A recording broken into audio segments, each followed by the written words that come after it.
Hi guys, I'm Sunny and welcome to my channel, Traffic to Triumph. And so today I'm continuing in a series that I've been doing about where would I be without Jesus? And today's topic is going to be sexual immorality and suicide. And this is part 4. So yeah, I just wanted to share yet another part of my life that's an example of being pulled from darkness into the light of Jesus' saving grace. And the idea with the series is just to bring more focus on certain subjects shared in my testimony and even go into other things that has not been previously shared in the original, just to show what Jesus has saved me from and just the difference that he's made in my life. So I chose today's topic, sexual immorality and suicide, just due to the fact that studies have been done regarding, and they actually show a correlation between the two with those who are sexually active in their teens, which is what happened to me. And I was actually surprised to see there was a correlation, but then when I look back on my life, it all made sense. And so I'll just kind of go into that.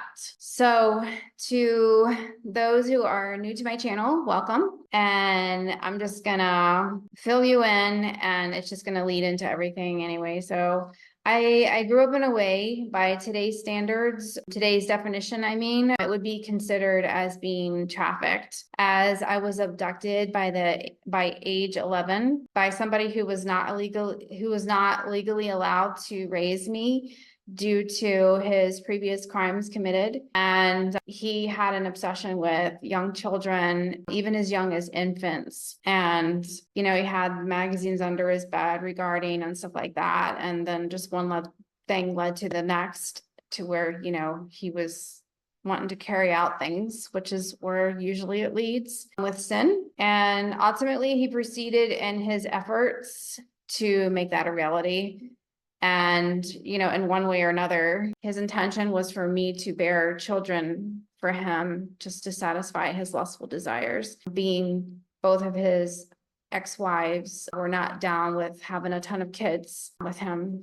And so, yeah, so after I completed the 5th grade, I had literally just started the 6th grade, but it was like in the very beginning. So who was actually my biological father, who was, like I said, not legally allowed to have me, he decided to take me from my legal guardians and run off, and loaded me up in the van. And we ended up living on the road, traveling like from state to state, hiding and stuff like that. And he had hatched up plans to try to carry them out with stalking and abduction attempts to get someone for me to like make his fantasies materialize, starting with my stepbrother, which is no relation, but still it's shocking nonetheless, and telling an 11-year-old that she's getting married to her brother. So as you can imagine how I felt with all that. So fast forward into all of this, after all those attempts taken while living on the road failed, we ended up going back to the house that we grew up, the same place that I was removed from when he lost legal custody. So much of my childhood, going way back, it just consisted of varying levels of isolation that just continued to increase and increase and increase, obviously because of things that he was doing. So my whole life, I was just accustomed to loneliness, just being separated from society and all of that. And obviously it got so bad to the point where I was even taken out of school, as you see. So take that and add into the equation him coming up with the idea of putting up an ad to take in troubled teen boys, to take them in under the pretense of farm, good old farm living, things like that. It was all a lie, obviously. And it generated 2 replies and 2 different occasions, not at the same time, 2 different occasions. And so he brought them in, and guess where he put them? He put them in my room. And it was after he did like a mock marriage ceremony, and he was like, okay, you're married. And he was saying some like sexual remarks that with sexual undertones or sexual innuendo, however you say that. So I was like completely set up, and like he preyed on my vulnerability and of like a lifetime of loneliness and low self-worth from multiple types of abuse from ever since I could remember, and being in desperate need of obviously being cared for and loved. And so in the end, I lost my virginity in my early teens. I'm having like a little bit of a brain fart here, but I think it was like 13 years old. I think I had just turned 13. Anyway, so he had like all of that. He had threatened me and saying that I needed to allow them to, well, I won't say the words, but I'll just say basically just to get me pregnant, just to say it nicely. But he said I better allow them to. But the bottom line is, at the end of the day, it's not like he was in my room and he was like over me forcing, like completely forcing that. I'm speaking about my father.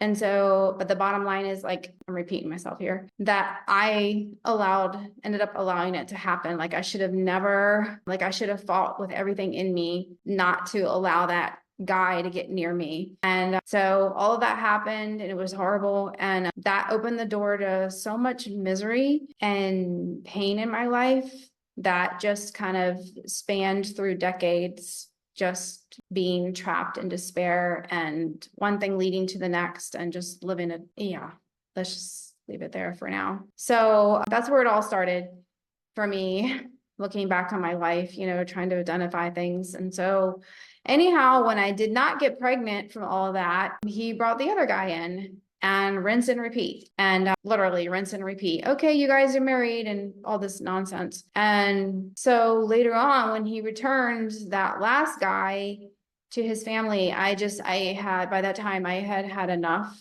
and I just completely lost it. And it was like a moment of insanity or something. And like, I just remember like I wasn't even thinking about it. Like it just happened so fast. I smashed a mirror and I slashed my wrist. Like I just had enough. And that's the level of desperation right there. I felt so trapped. And was I rushed to the hospital or helped or comforted? No. I mean, no.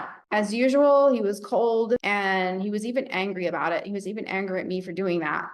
Like try to make me feel guilty about it. So anyhow, I broke down. Like I went to my room and I broke down to God about it, going way back early in my years when I was like 3 years old and stuff like that. I remember being in church and just way back then, 3 and 4 years old, I remember Bible stories and stuff like that. And I loved them. And there was different points in my childhood that I had read the Bible, but I didn't have a relationship with God. It wasn't like that extensive or anything like that. But anyhow, so I prayed to God and I asked him, I was like begging him to please forgive me for trying to end my life and basically just to save my life, and I just felt like this peace come over me from that prayer. And even though I could not see a way out or anything like that, it gave me hope somehow. And which is what I needed, because I ended up being locked in that old farmhouse for years on end until I reached adulthood, which is when he set me free after I was 18 years old. So I was literally locked in that house for years on end. So yeah, looking back on my graveyard of a life, if you check out my other videos, you'll see what I'm talking about. I address all these different topics of, addiction and adultery and all that kind of stuff. So looking back on my life, I can see obviously how that set the stage for my recklessness and how sexual immorality and suicide truly are linked. And as I would later attempt to take my life like a number of different times, one was with drugs, and another time I gathered all my stuff up, pretty much all my stuff, and I took it to a dumpster and I just threw everything out, threw my whole life out, and I was getting ready to just end everything. So anyhow, obviously I was plagued with something and I didn't realize exactly what was going on back then. When we like, according to scripture, like sexual immorality is a pretty bad one, because it says it's like other sins are committed outside of the body, but with sexual immorality, you're bringing somebody else into the equation and to participate in a sinful act inside your body. And our bodies are temples, of the Holy Spirit. They're made for God. They're made for the Lord to inhabit. And so it's a bad one. And when you commit it, you open doorways for things to enter. And apparently, I mean, at least in my case, the the spirit of suicide, it opened a door for that. And it just continued to plague me for many, many years until I was like, wow, till I was like around 38 or something like that, when God helped me. I have that in another video. But so basically, I'm just putting this video up because my life should serve as a warning to others with how destructive and unsatisfying and how harmful and how much despair sexual immorality brings into one's life, especially if you're obviously, I mean, it's bad for everyone, obviously. It's going to bring an end of life eventually, right? But especially for teens, they should never be exposed to that. And, you know, you can't tell anyone what to do, kids what to do, but I just wish they could see my life with all the different things that I've been through, just to see how much pain and suffering and agony that it has brought me in my life. And because sin is progressive, and I'm not talking about a good kind of progressive, and it just continues on, and it's I always say it's you probably get sick of hearing it, but it's hungry. It has to have more. And it'll just push you to cross boundaries you never thought you would cross. And it just brings so much shame and embarrassment, you know. And I've been on here airing everything out because, you know, it was a long time ago and maybe my life will help somebody else. And I just want to show that how Jesus has saved me from all that and transformed my life. And to him be all the glory, you know, for helping me and for saving me. But it's a lot of stuff that's really humiliating and super, super embarrassing, honestly. But yeah, I suffered my whole life. I brought all this stuff on myself. And obviously, you know, my dad should have never done that to me, but there's things that I have to be accountable for as well. So yeah, I mean, it opens the door to, like I said, the spiritual realm, inviting in spirits. So we have to be careful with things like that. And I just had like 3 verses I wanted to read. James 1 verses 12 through 15. Blessed is the man who remains steadfast under trial. For when he has stood the test, he will receive the crown of life, which God has promised to those who love him. Let no one say when he is tempted, I am being tempted by God. For God could not be tempted with evil, and he himself tempts no one. But each person is tempted when he is lured and enticed by his own desire. Then desire, when it has conceived, gives birth to sin. And sin, when it is fully grown, brings forth death. And I think that's a really good description of my life and how it just kept pushing me in that direction to just end it all. I was dealing with the spirit of unforgiveness, the spirit of suicide, the spirit of offense, a lot of forms of, like, a lot of spirits of oppression, all kinds of oppression. I mean, it was just really, really bad. And it was really pushing me in that direction. And thankfully, Jesus has always been there for me, even when I just kind of brushed him aside, just, you know, all caught up in my own life and me, myself, and I. And my stubbornness and my, you know, being a control freak and all that. I was in full rebellion, obviously, for many, many years, but he never abandoned me. And he was always trying to draw me into himself. And I'm just so thankful for that he spared me and sustained me so many times, just in an effort, no doubt, to give me time to wake up and come to my senses, you know, before something would happen to me and I would just go straight to hell, you know, and just miss out on an eternity with him. That's like the biggest thing. That's even more scary than hell to me, is not being with God. That's more scary to me. So Ephesians 4:19, they have become callous and have given themselves up to sensuality, greedy to practice every kind of impurity. So yeah, I mean, just everything that I read or was relaying to you, I saw that in my dad, and the progression of depravity, however you say it, in his life. I got to see that firsthand, because by the time I was 16, it was actually on what should have been my sweet 16th birthday.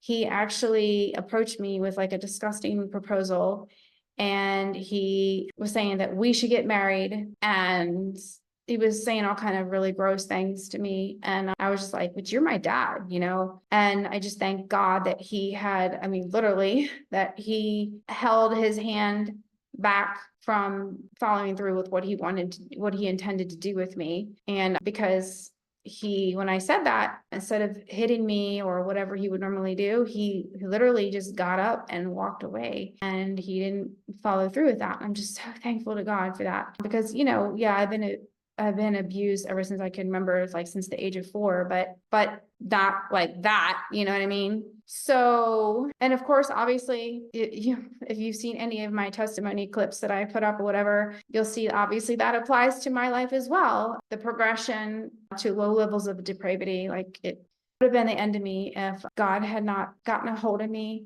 And Proverbs 22, I really love this one. This is the last one. Train up a child in the way that he should go, and when he is old, he will not depart from it. And obviously that would have been ideal. I certainly wasn't raised like that. But like I said, going back to 3 and 4 years old, I was in church. And even though my family didn't lead by example or anything like that, I mean, I did get exposed to that, to God's goodness, even though obviously I was too young to know about what was going on, a lot of it, but it stuck with me still. It stuck with me. And here I am. And the past 9 months is like been a cleansing process for me. He's really been working on me a lot, because prior to that, for many, many, many years, I was a lukewarm Christian, still just completely stubborn and stuck in my ways, and not wanting to fully surrender, because it just sounded like, oh,